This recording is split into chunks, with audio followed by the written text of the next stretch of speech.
Hola, ¿qué tal están? Comentario de frases de Galileo. Galileo Galilei es uno de los mejores científicos de la historia. Nació en Italia en el año 1564 y murió en 1642. Fue físico, astrónomo y filósofo, y es universalmente conocido como padre de la ciencia. Muchos inventos y descubrimientos modernos fueron posibles debido a las teorías e hipótesis que propuso durante el siglo XVII. Además, se puede decir que sus contribuciones incluyen la confirmación telescópica de las fases de Venus, los satélites de Júpiter, llamado Luna Galileana en su honor, la brújula militar y el sistema de navegación por satélite global, que está inspirado en las investigaciones también de Galileo. Sus trabajos escritos además incluyen grandes obras como Diálogos sobre los sistemas del mundo, La Gaceta Sideral, Conversación con el mensajero sideral, Discurso y demostración matemática en torno a dos nuevas ciencias y Carta a la señora Cristina de Lorena, Gran Duquesa de Toscana. Sus escritos expresan sus pensamientos sobre diversos temas como filosofía, astronomía, Dios, la religión y las escrituras. En honor a este gran filósofo, además, un telescopio de bajo costo, con alta calidad, ha sido llamado Galileoscope y fue lanzado en el año 2009, permitiendo a muchas personas ver las mismas cosas que vio él mismo en su tiempo. A partir de ahora comentaré algunas citas célebres de Galileo o algunas frases famosas. La primera dice así: la mejor ciencia, dice Galileo, no se aprende en los libros. El sabio más grande y mejor maestro es la naturaleza. En definitiva, las matemáticas, el conocimiento está en la naturaleza, en la observación atenta y minuciosa de lo natural. En relación con otra frase, también dice Galileo: hablar oscuramente lo sabe hacer cualquiera, pero con claridad poquísimos. Entre otras cosas porque cualquier cuestión de la que se hable tiene muchísimos matices, muchísimos aspectos que no se pueden reducir pues, a una simple frase, a una simple idea, sino que eso tiene muchísimas ramificaciones que habría que determinar y definir con la mayor precisión posible. Por lo tanto, la claridad exige dedicar muchas palabras a explicar algo para que de esa manera se entienda mejor, porque hay muchas conexiones o interconexiones entre los términos, entre los conceptos, entre las ideas que hay que explicar de la mejor forma posible. Y, por supuesto, también hay distintas interpretaciones, opiniones, análisis que son posibles ante un mismo hecho, ante una misma cuestión o ante una misma idea. También hay otra famosísima frase de Galileo que dice: la filosofía está escrita en este grandísimo libro que continuamente está abierto a nosotros, el universo, pero no se puede entender si no se aprende la lengua y los caracteres con los que está escrito. Y este lenguaje con el que está escrito, según Galileo, es la matemática. El lenguaje matemático y físico para él es lo más importante en el ámbito científico. De hecho, él utilizaba el método hipotético deductivo y a partir de su tiempo, del tiempo de Galileo, del siglo XVII, primer tercio aproximadamente, o primera mitad del siglo XVII, aproximadamente, pues diríamos que esto obtiene carta de naturaleza y es el método usado por otros científicos como Kepler y como otros muchos, Tycho Brahe, etc. En ese aspecto, Newton también sería otro gran exponente de la aplicación de la metodología científica con la máxima precisión y rigurosidad, etc.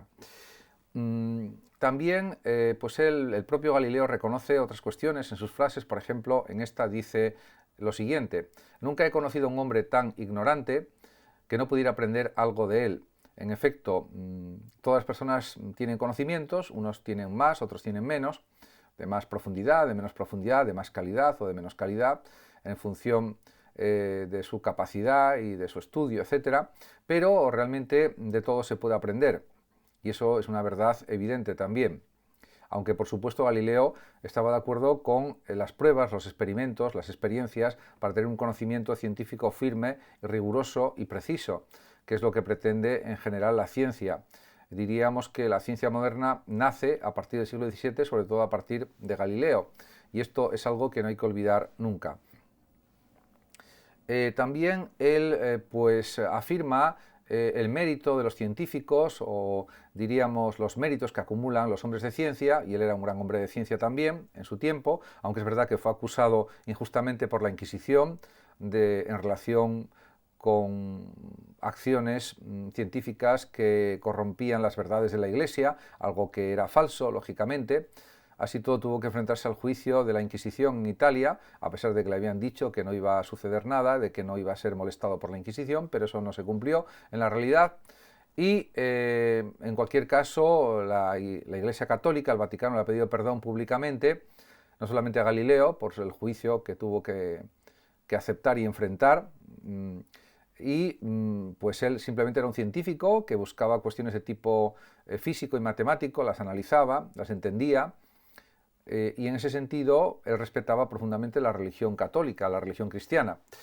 Su nombre ya ha sido rehabilitado en ese sentido por el Vaticano y realmente él insiste en esta frase en lo siguiente, en la dificultad de los procedimientos científicos, en la dificultad para conseguir descubrimientos también.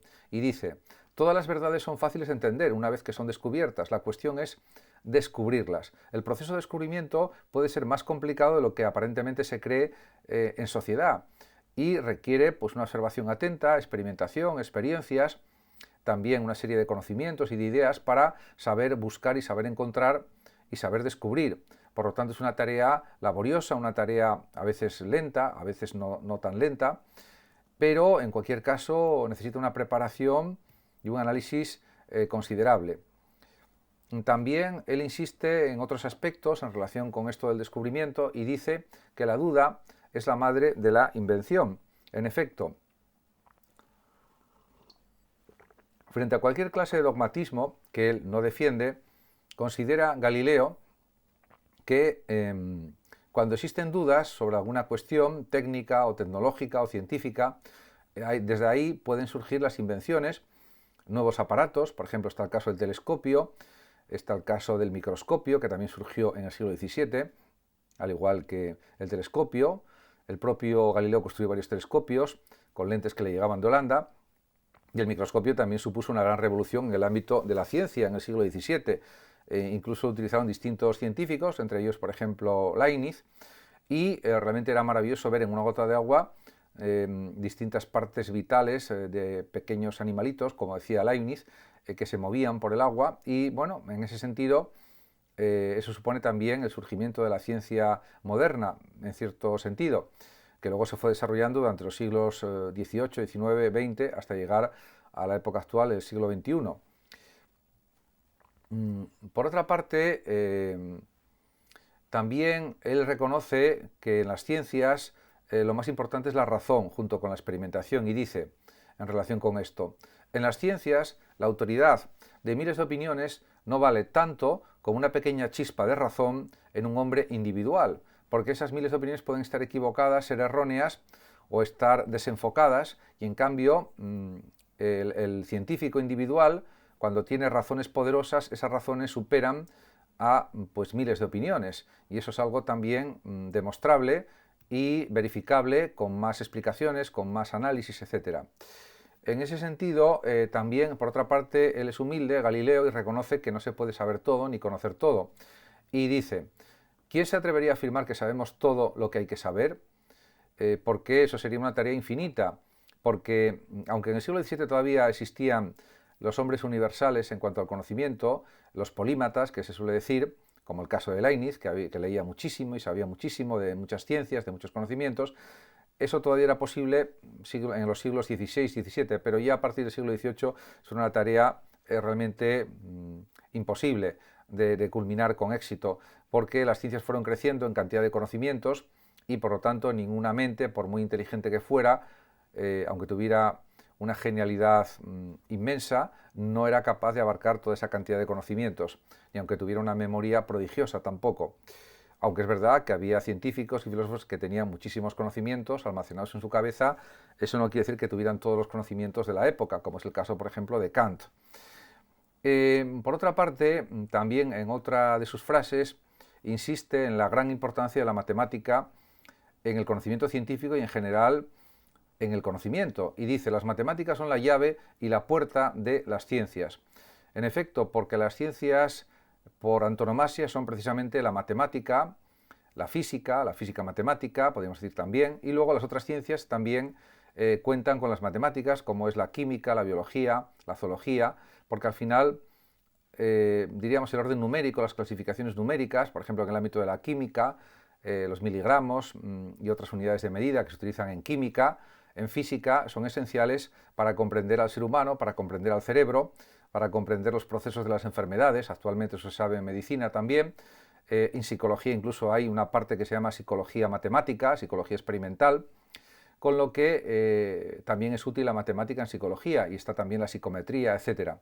Por lo tanto, podemos decir que las matemáticas son el prototipo de cientificidad por excelencia, podríamos decir, junto con la experimentación, los experimentos de laboratorio y la observación controlada de acontecimientos, de sucesos o simplemente de experiencias.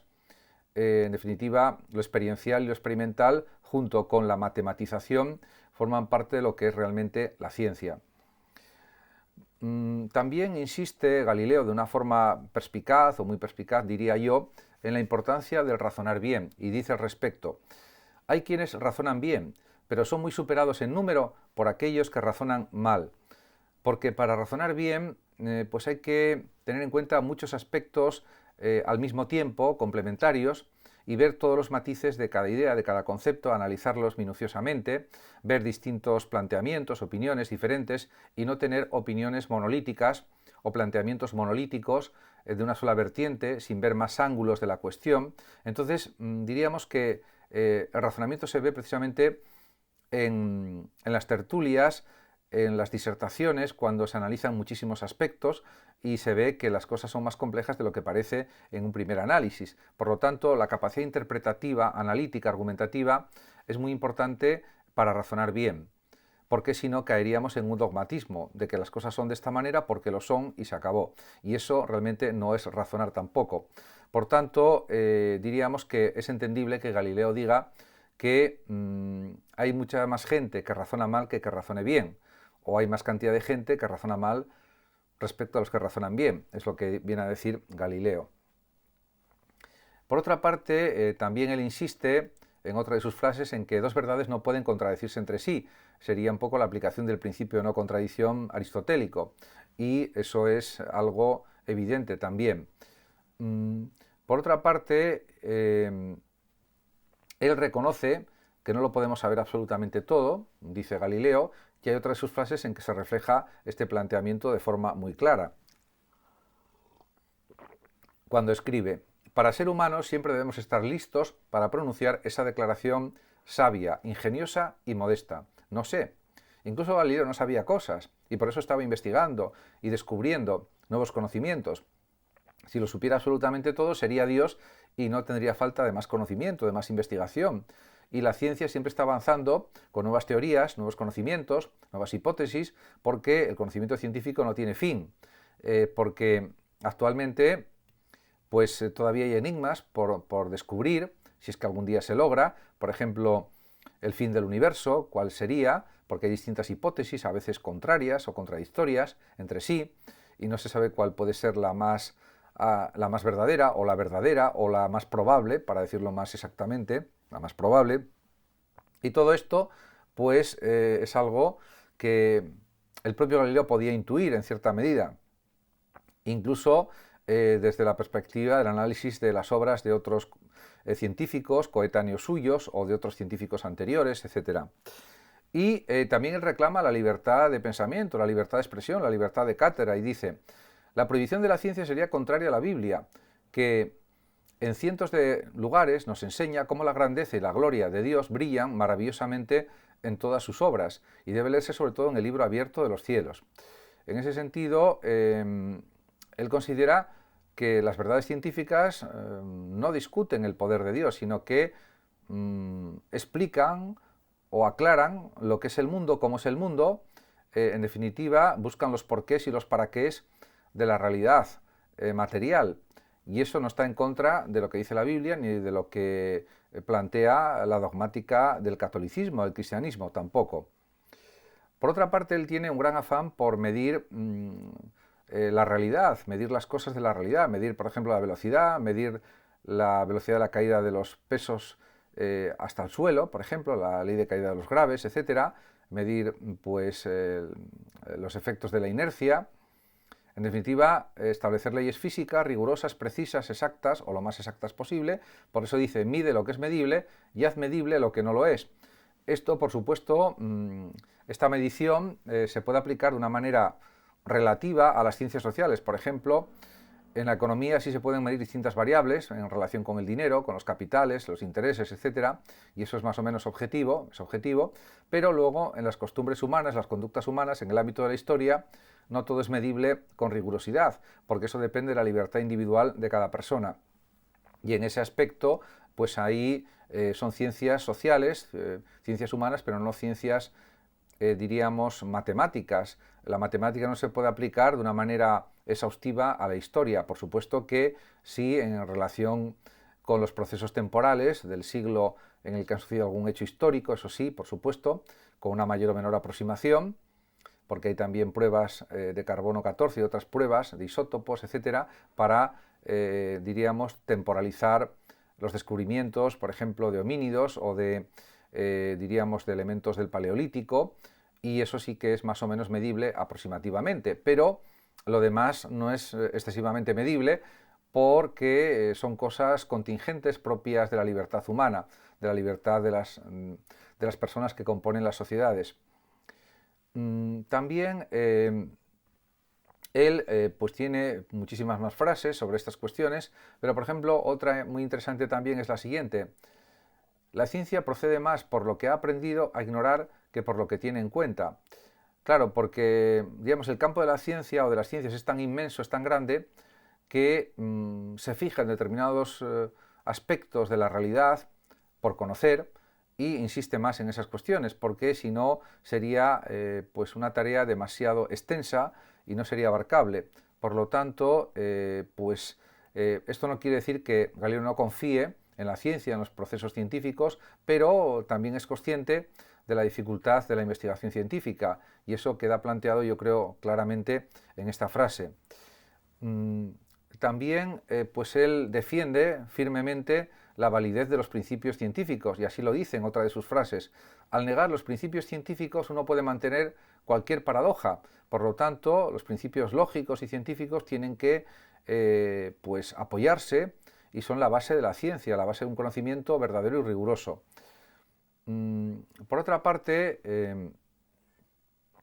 también él es un gran conocedor de la psicología humana, y así lo demuestra, por ejemplo, en esta frase, en este párrafo, que dice lo siguiente: a la larga, escribe Galileo, mis observaciones me han convencido de que algunos hombres, razonando de manera absurda, primero establecen en sus mentes una conclusión que, ya sea por ser propia, por haberla recibido de alguna persona que tiene toda su confianza, los impresiona tan profundamente que a uno le resulta imposible sacárselo de la cabeza.